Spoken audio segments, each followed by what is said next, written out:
like, yes, I enjoy it, but it's also very painful because it's a very good question. So it's not easy to define one's values because I think it's very instinctual. So I even tried to, I gave a lecture, and you try and define your values, but it's not so simple to do. So yeah, in that regard, I really like the topic because it's even challenging for me.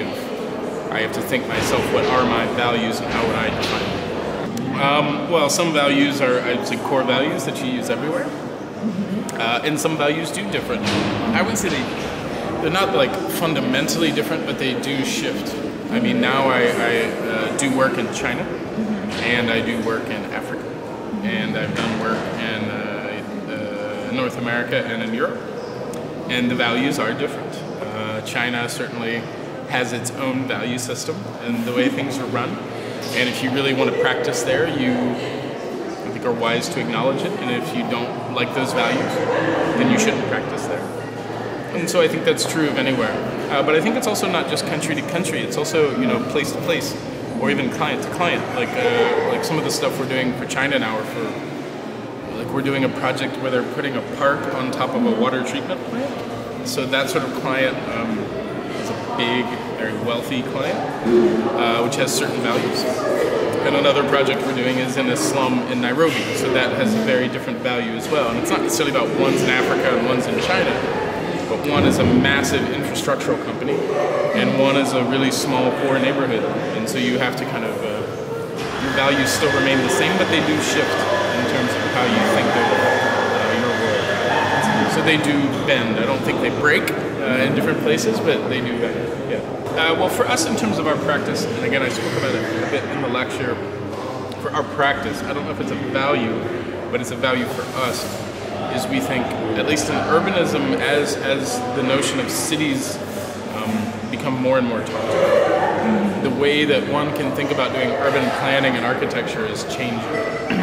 There's a lot more room to think about it and behave in different ways. So we really literally define our office as the definition of urbanism expands, we try and operate at the edge of it.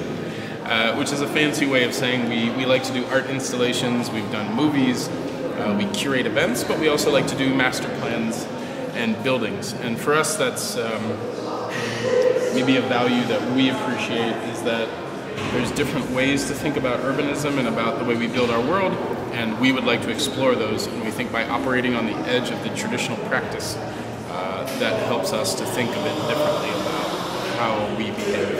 I think that was the answer to your question. My favorite project on that, someone asked a similar question before, and I presented it again in a lecture. I keep referencing the stupid lecture, which doesn't matter. Was an experience because I think it illustrates how cities work and what we're interested in. You're okay with me giving these long answers, right? You're okay that I keep giving these really long answers to your questions? Okay, sorry. So I worked in an office called Maxwell in Rotterdam 10 years ago, and I was a part of the team that developed the master plan for the Rotterdam Central Station. So that was before the crisis hit Europe hard. So we had these big plans and all these things and all these big ideas. Then the crisis hit and basically everything stopped. And then this other office, which I ended up working for later, briefly, called ZUS, actually said, well, some of these ideas we can do now. We can start adding activities in the area. We can build this kind of temporary pedestrian bridge, which we had suggested. Let's just start doing very temporary versions of these ideas. And it started to transform the area amazingly.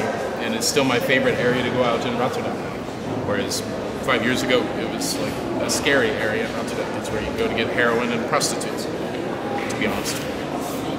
But then what became even more interesting, when I got even more intrigued by it, was that then the central station was finished, and then the Rotterdam government actually put out an open call to the city saying, if you have an experiment, kind of temporary idea that you want to do in the city, we'll take ideas.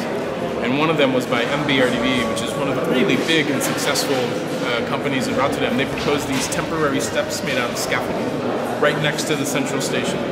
For 3 weeks, you could just go up the steps, go to the top of the building, and walk back down.